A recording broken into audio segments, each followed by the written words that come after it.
Breakout was really early. It's a ball and paddle game, right? And it was a brilliant idea for Nolan to do that. I mean, he had a lot of ideas, and he was the guy that went around me and corralled Jobs into designing this, not knowing that Jobs wasn't an engineer and couldn't do that. And Jobs wasn't about to tell him, but his buddy was, who was just the sweetest, brightest savant. And I come in and Steve Jobs says, hey, look at this. And here is a finished game, Breakout, that was not under development. Understand, typical games took a few months to develop. It was like, got dropped in from outer space, finished game, working prototype. What? And Jobs says, yeah, he claimed he designed it. And I go, no, he didn't, bullshit. And I found out later that because Woz was coming in at night, he's working at HP, and he liked HP, but Atari was a lot more fun. So I go in and there's a finished game. I'm going, what the f? This is crazy. You heard the story. I'll tell you my version because I've seen some different numbers, but as I understand it, Nolan said he would give Jobs a bonus of $1,000 a chip for every chip less than 50 that he was able to do this with. Now, knowing that this had more objects and stuff than Pong did, and Pong was 76 chips, it's a pretty safe bet that Nolan's not gonna have to pay a penny for this, right? Again, Woz is one of the most gifted, brilliant men engineering. Woz designs it with like 24 chips. Now, Nolan didn't say you had to be able to buy the chips. So some of the chips were chips out of Hewlett-Packard that you couldn't get. But there was the prototype of the working game. And you look at a schematic and I couldn't understand, how would this thing work?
vectors are amazing things, right? Like the fact that vector graphics were phenomenal, and they continue to hold up really well. So I think when we look at Tempest or Tempest 2000 or Tempest 4000, I feel like those games, of all of the games, those old games, have aged the best.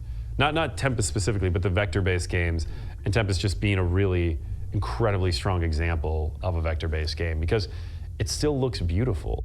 Aesthetically, I just think Tempest is a timeless game. Asteroids is a timeless game. The old CRTs, the cathode ray tubes, had a beam that would go across the screen very fast, and it would draw the line. So you drew that always. So that was always being drawn, and you could turn on and off the beam, or beams if it's color, red, green, blue in color, and create an image. Vector doesn't do that. Vector, you actually draw the lines. So there is no raster going on. The beam isn't doing this down the screen. If you want to draw a red line that goes like that, you put the beam there and you push it across the screen to there. So you are actually doing an Etch-a-Sketch is the best way to think about it. One of the interesting limitations and why it's so good for space games on Vector is if you don't draw something, the screen is black. It's not kind of sort of gray, it's black. If the hardware stopped in a coin-op game, the last picture would stay there. If hardware stops in a vector generator, it goes black because you have to draw it. You're drawing the beams. There's no raster. There's nothing automatic in that. And I like that as well. That meant I could draw something and I didn't have to worry about it again. If I wanted to move it, I just redrew it over here. Before, you have to erase it from that space and rewrite it over here. Yeah, didn't like that. Too much work. The limitation isn't how many dots you have, it's how many inches of light you have. And a lot of people really love that white on black look. You could get these really fine details for the time. I mean, if you go back and look at it now, it's not as high res as you think it is, but the ships and the shots and the way it looked, and you could adjust the brightness on an individual item, that bright shot in Asteroids, for example, and that goes across the screen. There's nothing like that. It's just an amazing look, and I wanted to work on it. We started with black and white. I worked a little bit on Battlezone when I worked on the simulator, which was after Battlezone came out, but if you remember Battlezone, it was green. Those weren't green lines, that was a green template that was over the top that made it green. I got color when I did Space Duel, which I took over from another programmer who, for some reason, just kind of lost it and left the company and kind of evolved it from what he had started. I wanted more time to work on it, and another programmer was working on Asteroids Deluxe, and I was doing color asteroids. That's what I was doing with it. That's what Space Duel originally started as color asteroids. And they said, oh, we're not going to do that because Asteroids Deluxe just came out. So they gave the hardware and some of the code I did to Dave Toyer, and he did Tempest. And then some of that came back, and I did Space Duel. So you'll see things that are similar across through it. So Vector Sector was born out of the idea of what if all of Atari's vector games existed in the same universe? And we went from there. It was great to talk to Owen Rubin, who created Major Havoc, Space Duel. And when he played Vector Sector, he got through the asteroids phase and he got to Lunar Lander, and he was like, oh, you should do this with linked ships. And he didn't know that we'd done that. So that was like a thrill. Also, when we got to the end of the game, we played a linked dual multiplayer game. We got to the end, and he was having a conversation with me. He glanced up and he saw that we had his initials in the high scores as a default high score. And he just threw out oh, thanks. Yeah, thought that was cool.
Well, at the beginning, it was sort of forbidden to consort with the enemy. First off, we had a vibrant coin-op business that was making money and keeping us in business, and consumer wasn't making anything.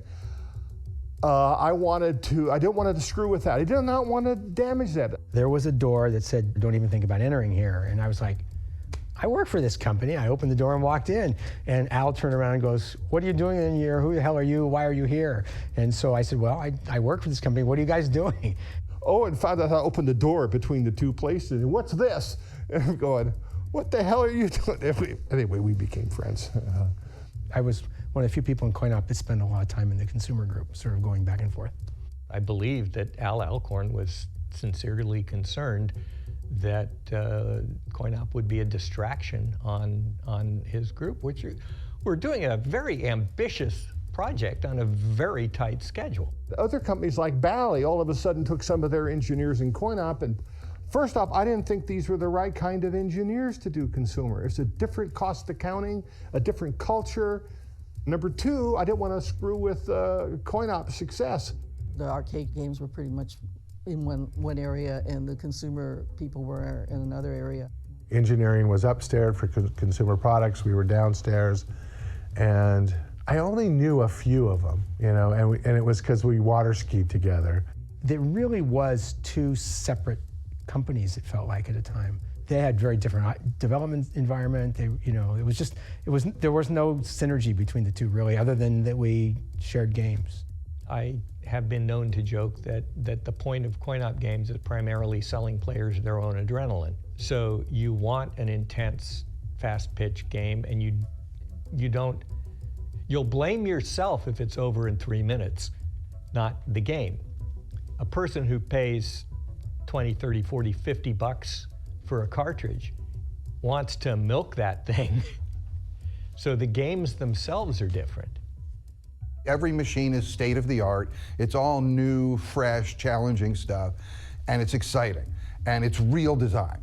Coin-op gets to use more expensive hardware. They get to use tons and tons of hardware, and they get to refresh their hardware all the time, right? So what's happening is the Atari 2600 chip, the 6502, is a chip you could make in '76. Now Moore's Law is cruising along, doubling computer power every 3 years. But we're using a chip from '76. Every couple of years, a new console would come out. And Atari just had to live with the old technology, but fortunately with programmers figuring out new ways to use it. But for me, there was no rivalry. It was, they made games and they were interesting ideas, and a lot of them we were going to have to try and copy. What happened, though, was as the VCS really started to make distribution and really started to get out there, and some games really started to catch on, it became apparent that the profit potential from the home games was actually much higher than it was in coin-op. So I'll tell you another pecking order sign that goes on, which raises a lot of interesting things, both financially and emotionally, is the idea of royalties. Because one big difference between VCS and coin-op was coin-op people got royalties. They got some kind of bonus participation in the success of their games, which VCS people didn't. That got to be a sore point, not between coin-op and engineering, but between VCS and management. And it's like, why aren't we doing that? Atari had a bonus plan that was based on how your game sold. And then the consumer group wanted their own bonus plan based on how their game sold. So they would take a game designed by the coin-op that was in the arcade, they'd make a 2600 cartridge out of it, it would do really well, they get big bonuses, and we weren't included at all. So there was this kind of like, wait a minute, why are they taking our ideas and we're not included? That was resolved later. Everybody, identifies as the hero of their own narrative. When you start checking the narratives against each other, that's when you find some interesting differences. And it wasn't, I never felt that coin-op people lorded over us, and I don't think we felt like second-class citizens, but it was well known that coin-op was working on hotter technology, doing cooler stuff, and we were trying to keep up with a technology that was falling farther and farther and farther behind. That's just the reality of it. They both needed each other, and that's the way most of us looked at it. It was a collaboration, not a competition.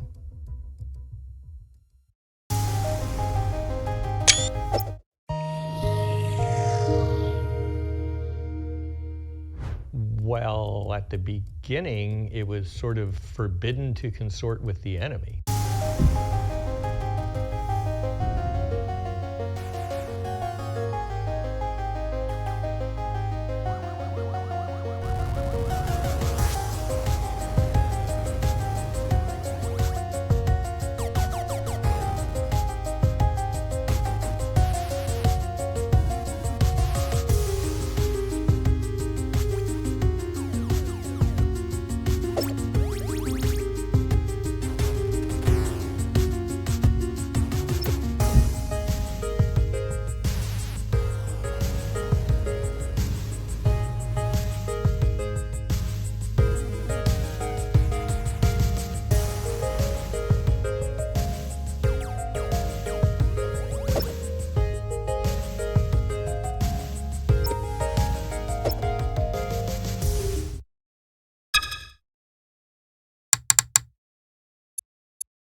My name is Evelyn Cito. I was a graphic designer at Atari, both in the coin-operated division and the consumer division. I majored in graphic design while I was in college, and when I finished, I went back to LA and helped in my family's business, which was a restaurant business. And when I returned, a friend of mine was working at Omper and Harrington, and she was moving on to another position. And so she had me interview with George Opperman, and I was able to come on board on his staff as a production artist. During that time, which is when I started with George, it was the early 70s, and Silicon Valley was just barely a term that was barely coming up. Nolan Bushnell had his company Syzygy, a gaming company, and he needed to change the name of the company. George Farraco, one of his colleagues, suggested that he speak to George Opperman. So I remember them coming in, and George he took on the assignment of redesigning the logo for Syzygy. And they gave him the name Atari. And so, I remember George doodling on his desk. Yeah, he was just doing little doodles, and from there, he maybe selected a few of them to show Nolan, and they picked the one that they did, which is the one with the Fuji and the Atari. And back then, everything was done by hand. There was no computers. Everything was you had to ink, and you had to spec type and order type, and then paste it all up on a board. So yeah, everything was kind of handcrafted back then. And so yeah, that was my first position, was with George doing production art. And so once they decided on which one they were going to do, I got the assignment of ordering the type and inking the Fuji. So that was my first jobs in working with Atari, was to ink that Fuji. Nolan liked names that started with A's because they were at the front of the alphabet. And because also at the time Pong was our main product, the main product. Now George says he liked the idea of it sweeping because the Pong blip would sweep, right? So that's George's. There are people who attribute that to George. George Farraco doesn't believe that was true. But so I honestly don't know where it came from, because obviously he didn't tell me.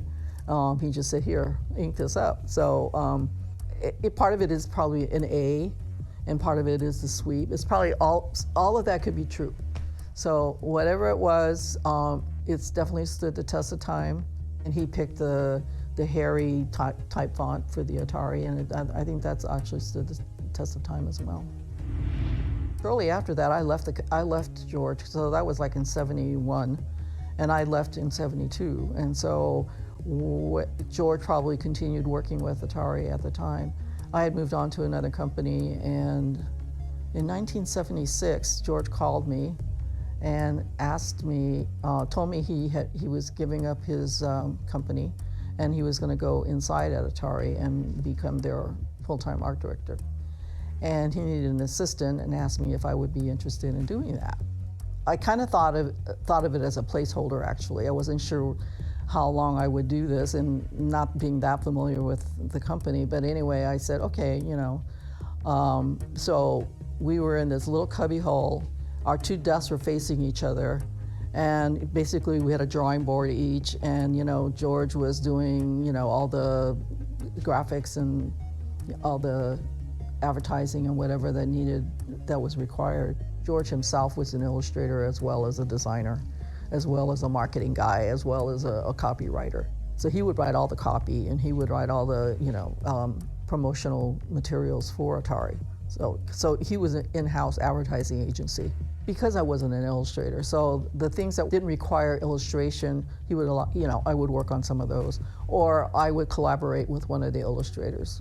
You know, I might come up with a concept, and then, you know, one of the illustrators would, you know, design the graphic for me, like in Superbug or in Golf.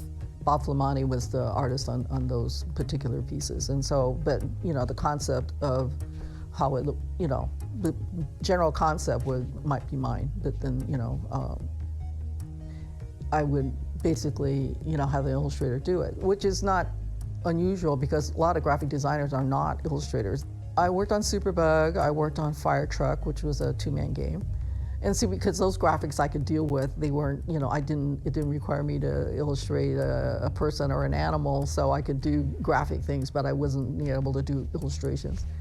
And I did do football, and or the soccer game that was created from that. And then when Atari got into pinball, I worked on a concept for the Wonder Woman pinball game, and that didn't require me to be such an conceptual illustrator because I already had reference material to work with in terms of the comic series. And so eventually we grew to a staff of about eight people. And we had a production artist, but George was still doing all the advertising and the brochures and all the marketing materials for any of the games that came up. And so eventually the company grew, and I stayed there for a couple of years, and ultimately decided that I had an opportunity to go. In 1977, Atari was already working on the consumer video game system. And I had heard about it, but didn't know a whole lot about it. I got asked if I would like to join the consumer group. And so I went ahead and did that. And that's where I felt at home, because then I can focus on graphic design more than illustration. That was a great opportunity for me to really focus on branding. They were starting to introduce some other game systems, and so they wanted to figure out how to market it, and we wanted to take a look at what kind of packaging design do we want to go with, because at the time the VCS system was a black background with little vignettes of game players and parents and screen grabs of some of the video games. And so we decided to take a look at what we could do with it. The video computer system was sort of a generic name, and so we decided to maybe focus on blowing up the name Atari. So we made some mock-ups to do that. Basically, on a product shelf, you got 3 seconds to grab somebody's attention. We banded the box with Atari with the number of the game system, and we created some packaging and took it to a store to see how it would stand up next to the competition. And at the time, Odyssey was out, Magnavox, Coleco, there were other game systems out there, and they were similar in design to what we had already created. So we took it to a store and took some photographs, and with the other competition in the background, it was clear that the Atari, branding big was the way to go. It's like, hello, why didn't we think of that sooner? But obviously somebody didn't think of it before, we did. And then at the same time, I think Star Wars came out, and so we thought, well, gee, the space age was coming about, and so maybe we should look at, maybe color isn't the way to go. So they wanted to see what else we could do to make it look more space agey.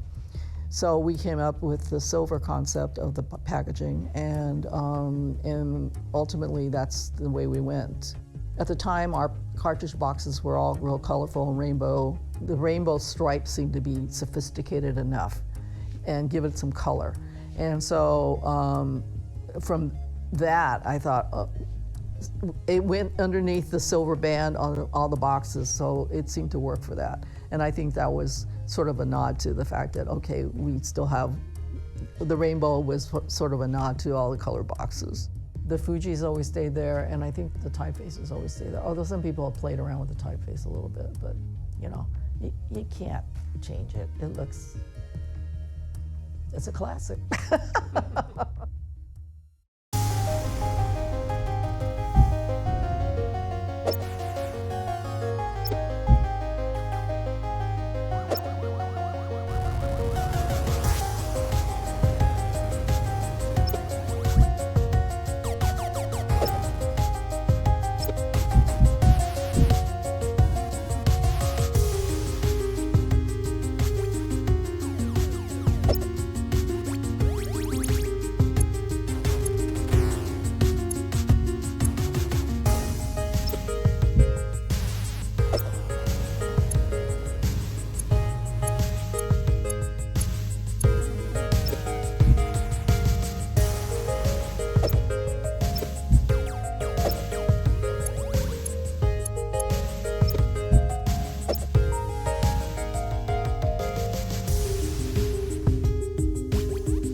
Intruder.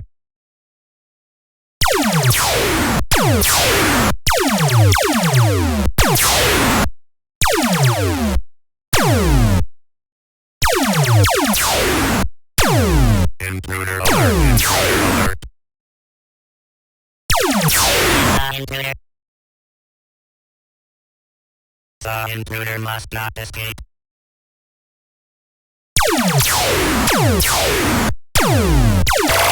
Humanoid cat. The intruder. Attack.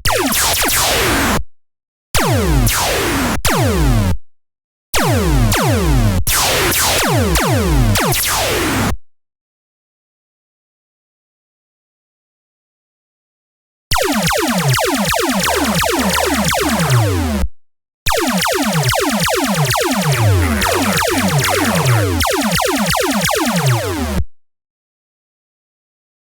intruder must not escape.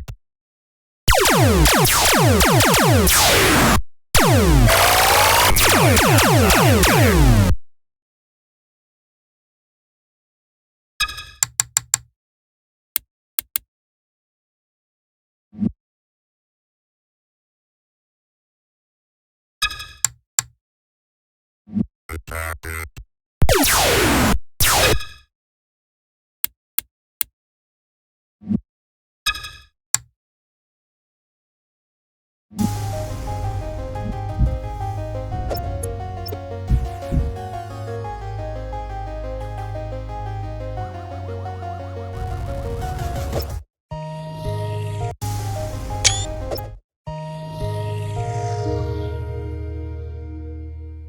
The main theme of Berserk, as I understand it, and as I've always understood it, is basically you're one of the last humans trying to escape this prison inhabited by robots. Because there's this character in the game called Evil Otto, and he bounces at you with this smiley face, but it's so sinister because all he's really trying to do is just pulverize you to like nothing.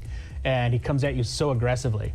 Even back in the day, the story got around really fast that somebody died playing Berserk. The rumblings of rumors when it got out, like, oh my gosh, someone died while playing Berserk. They must have, I don't know if the game shot back at them, I don't know what happened. And I think that added to the mystique of the game, because could this game kill you? But in reality, as far as I understand, it was somebody who actually had a heart condition who happened to be playing Berserk when an episode occurred, but that of course got embellished to this game will kill you.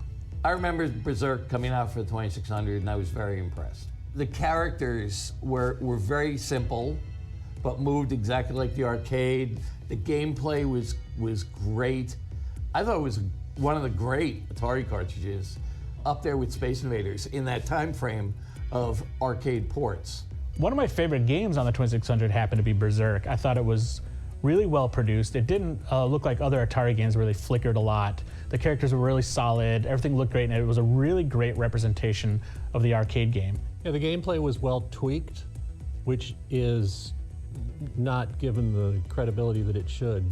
The amount of tweaking that gameplay requires to make an excellent game, to make a truly great game, it's unappreciated. Oh my God, yeah. is it? When I was learning, or basically teaching myself how to program the Atari 2600, as one does, I started to dabble with audio, and I had seen somebody had replicated synthesized voice on the 2600. And so that kind of occurred to me that it would be really cool to take that approach and that concept and apply it to Berserk to have the perfect version of Berserk for the Atari 2600. That set in motion my desire to just like pursue relentlessly putting voice into 2600 Berserk. And then my understanding of the arcade game is there's a specific speech synthesis chip that was used for the game. And to compare that to the 2600, there's no such thing on the 2600. And so in order to get speech to even sound similar to that chip, you have to apply all of Atari 2600's resources to it. So in order to get the sample to play back fast enough, you have to do things like don't display the screen. So the screen goes black so you can get a cleaner and more audible sound out of the processor, the sound processor. Some of the changes that I had applied to the game early on were mostly palette related and some graphical changes. Also added a title screen. I always felt that like later Atari 2600 games that had title screens were really cool, so I wanted us to feel like those. But ultimately that was where my work ended. But then the community hopped in after that release, and Dennis DeBro particularly found out by disassembling the game that there was actually code for the robots to shoot diagonally like in the arcade game. I found it fascinating that after I dabbled a little bit with Berserk, to watch other people go in and find all these other things within the source code that I missed completely, and started to apply that to like what would become ultimately Berserk Voice Enhanced.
Robot attack.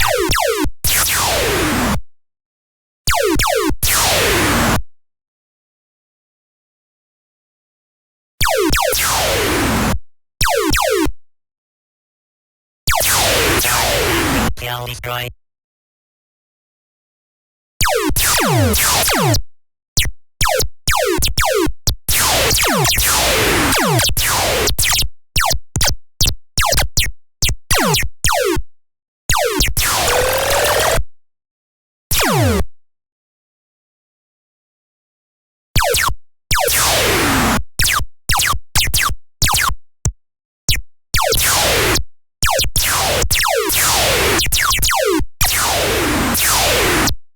Robot attack.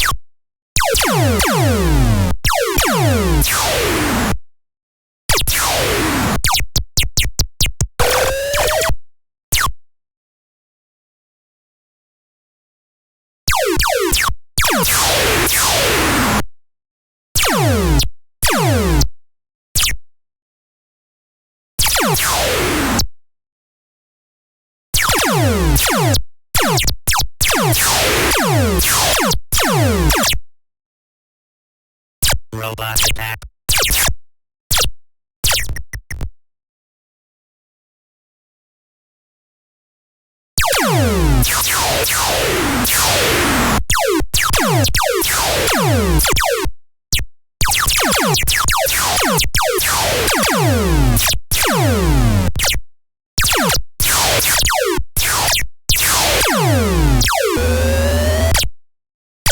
Robot attack.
Humanoid monopathy.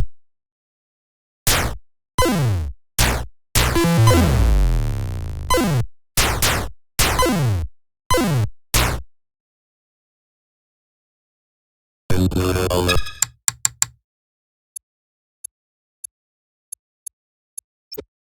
Into the element.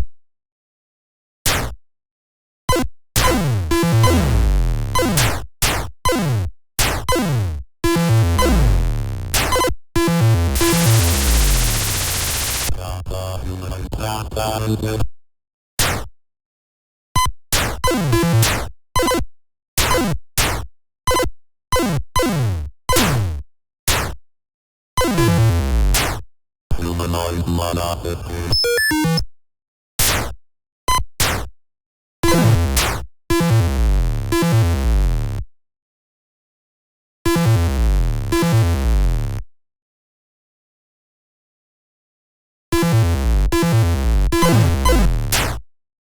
Humanoid monopathy.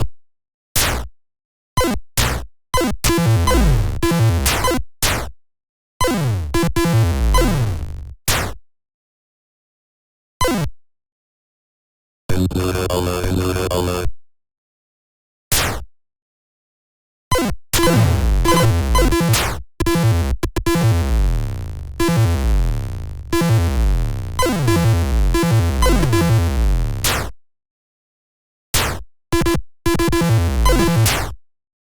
Into the element, into the element.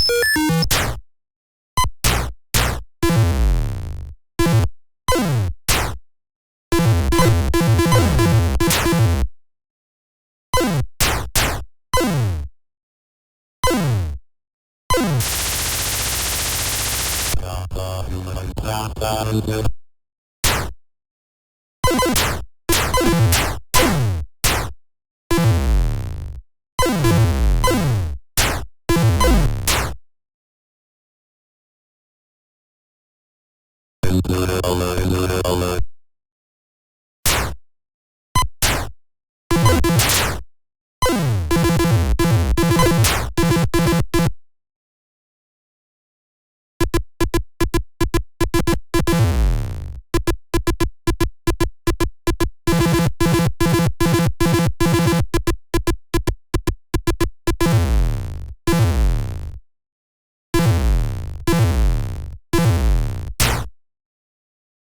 Into the element, into the element.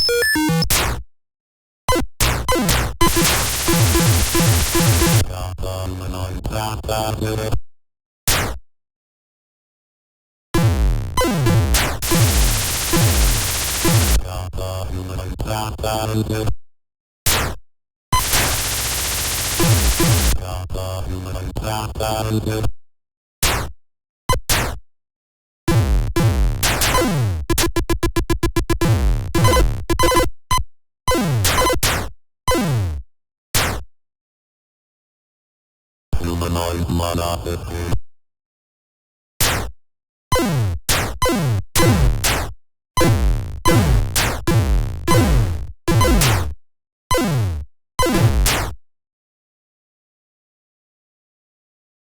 Humanoid monopathy.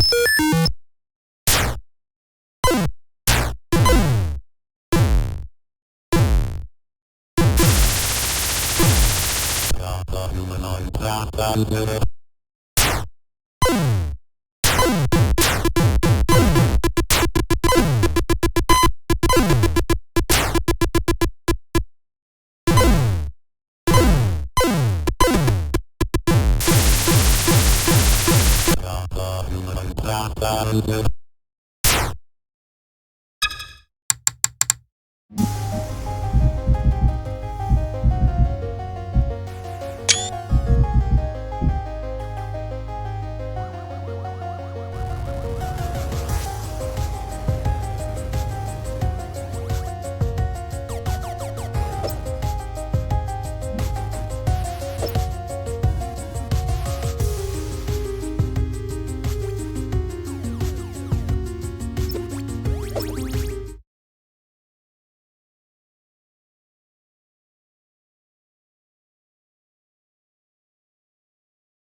So I started collecting on the 2600 when I was working at Looking Glass in Cambridge, Massachusetts, with Rex Bradford, who had actually worked for Activision and Parker Brothers back in the day.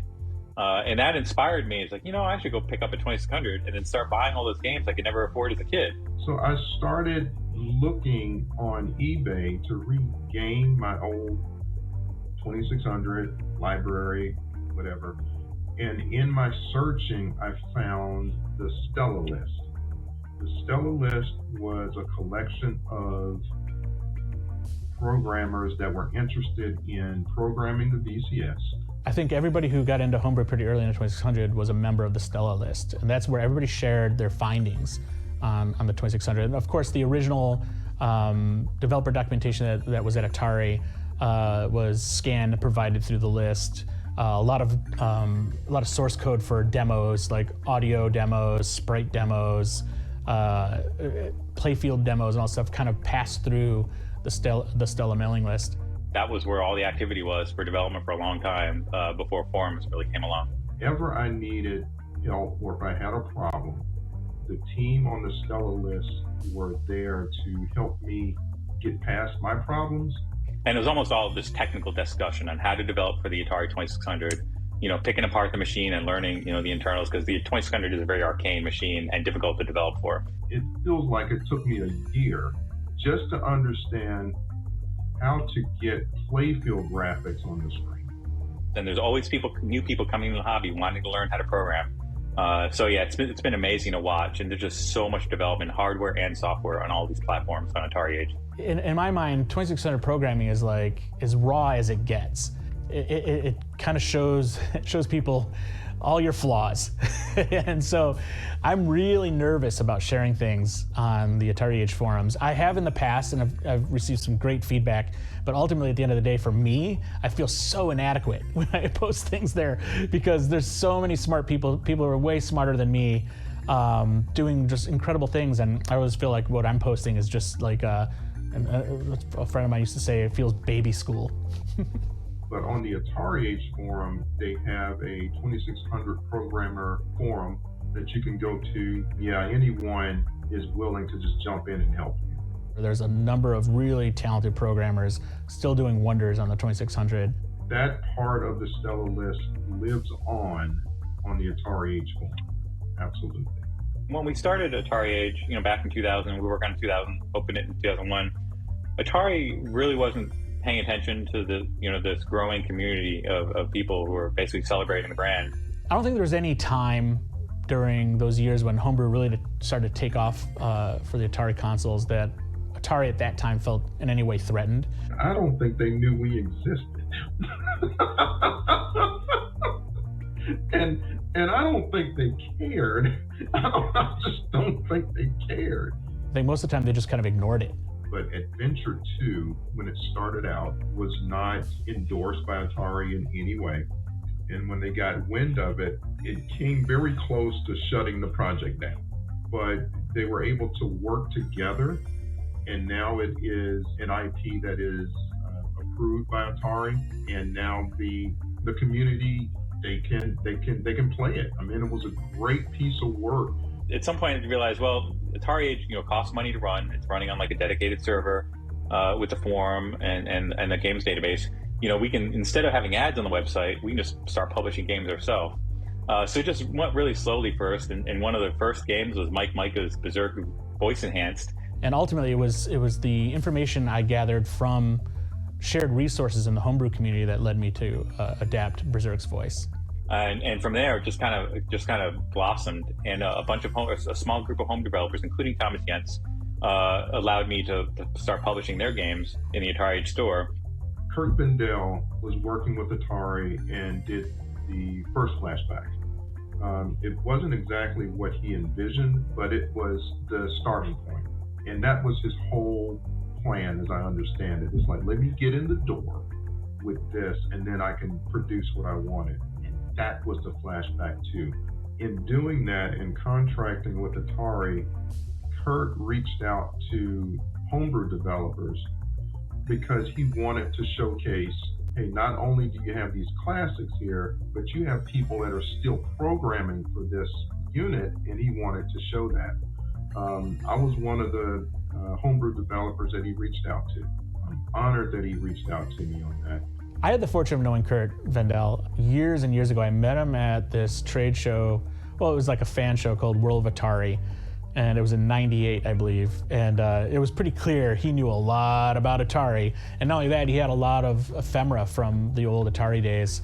And so we became fast friends. And a lot of the early Digital Eclipse projects that we worked on, Kurt helped us out. And he found the information we needed. He helped us figure out how things worked.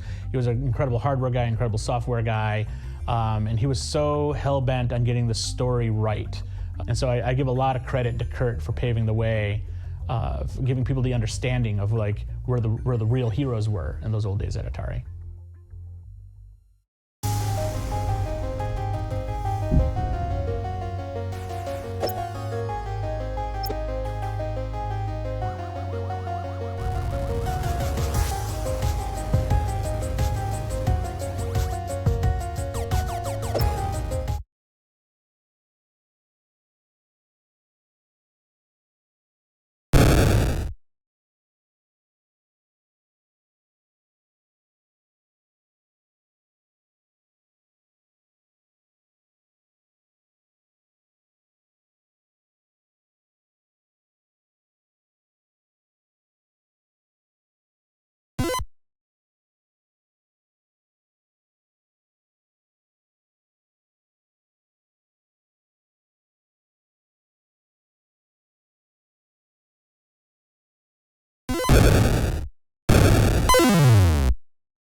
A lot of games were in development at Atari when the market crashed in '94, and a lot of them were done or very close to being done, and not just for the 2600, but also the 5200. A lot of these prototypes are being discovered during this time period, and there were various people who were creating packaging for them that would be reminiscent of, hey, what if Atari published it? What if Fox published this game? What would it look like? And you'd have a line of people at the Classic Gaming Expo on Saturday or Sunday to get their copy of the game, and they would sell out back then.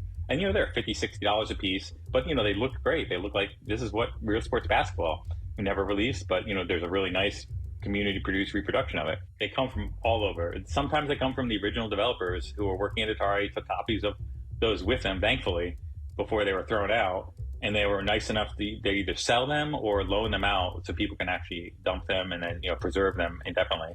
And then Atari sent out a lot of lab loaner carts, basically like cartridges of games that were going to be released, like sending them to magazines in advance. Especially magazines back then had a really long lead time of months, so you'd want to get those games to the magazines so they could test them and then have an article ready, by the time the game comes out. So that's where a lot of the cartridges come from. They had a unique lab loaner label, returned to somebody at Atari with the name handwritten on the label. I'm sure you've seen them. Even now, there's still prototypes being unearthed, which is just remarkable that so long, after all this time has passed, we're still finding new games that either we never knew about or knew about and just didn't think existed. But people are finding them still.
When you think of the 80s and video games, Atari is the company that comes to mind. And because those people grew up with, there's a lot of nostalgia today still for the brand, and I think that's the main reason why you see people so passionate about Atari. When we do our best, video games are an art form. What we're doing doesn't just distract people or pass the time. We leave them with something. The brand was so iconic for so long that it feels like it was a part of their life, and that it felt like a part of their identity. So I think whenever Atari over the years has done something against those core values of what people have brought to Atari and how they feel they fit with Atari, that's why you'd see a lot of vocal retaliation to what Atari was doing, because it was so personal to them.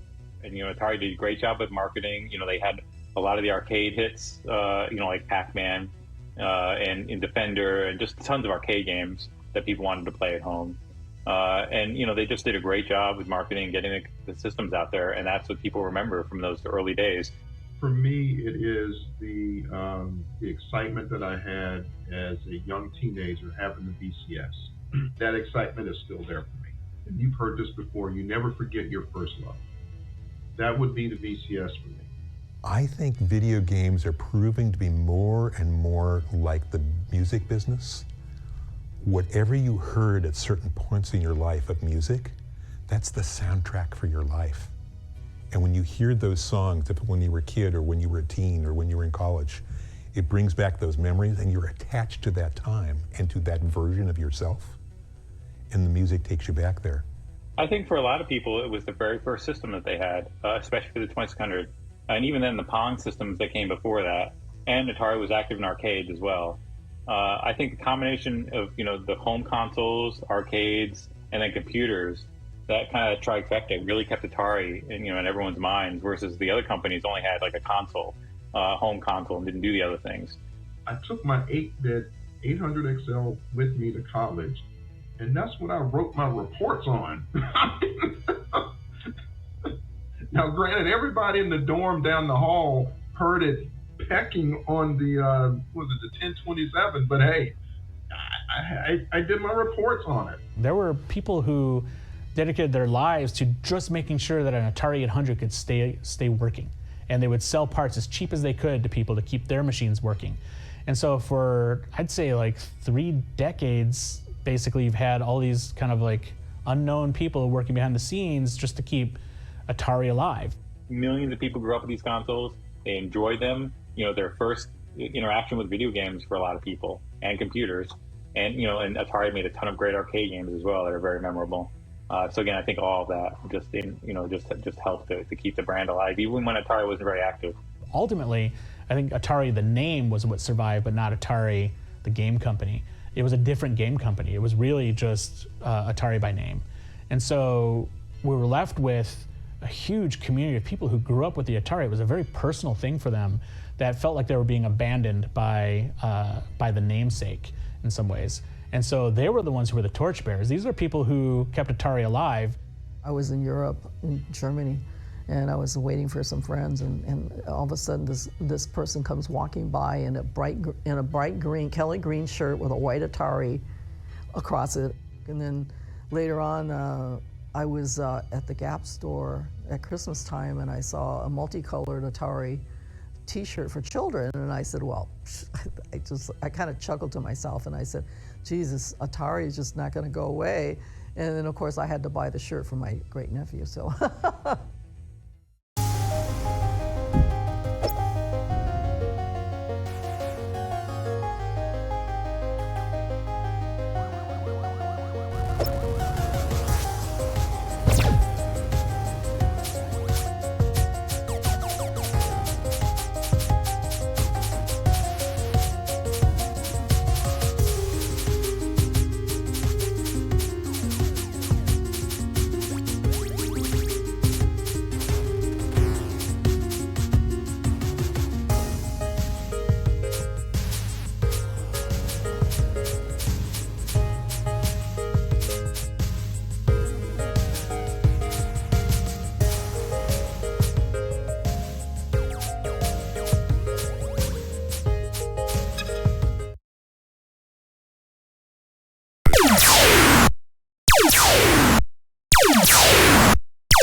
Humanoid data.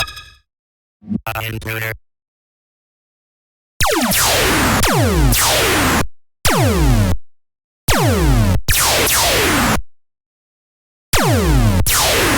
The intruder must not escape. Humanoid data. Intruder. Destroy the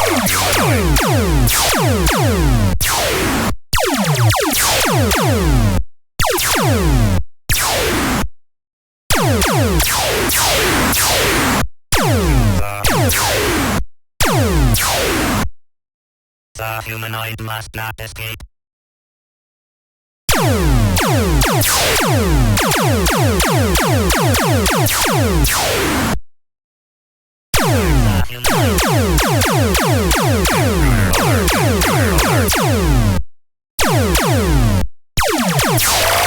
Humanoid data intruder.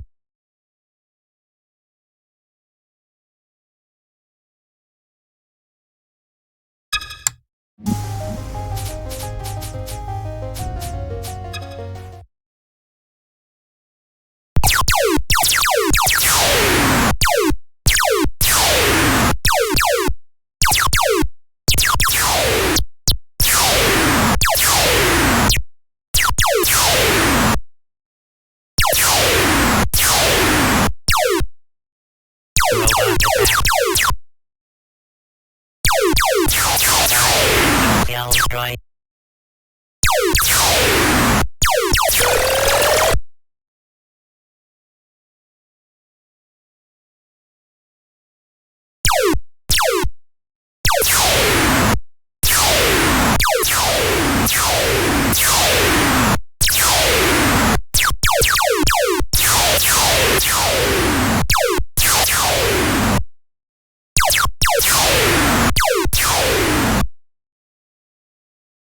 Robot attack.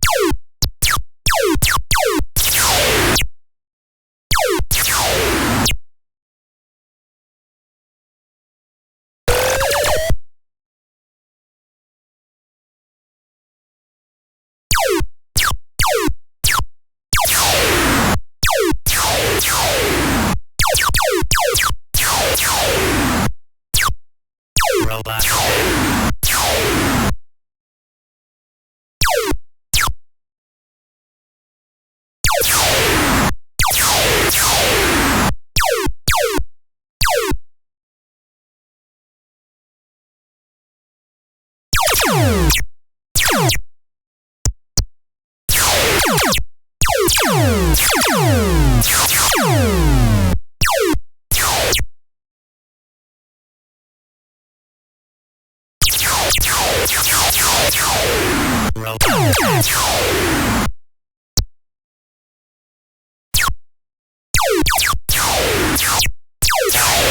Shall destroy.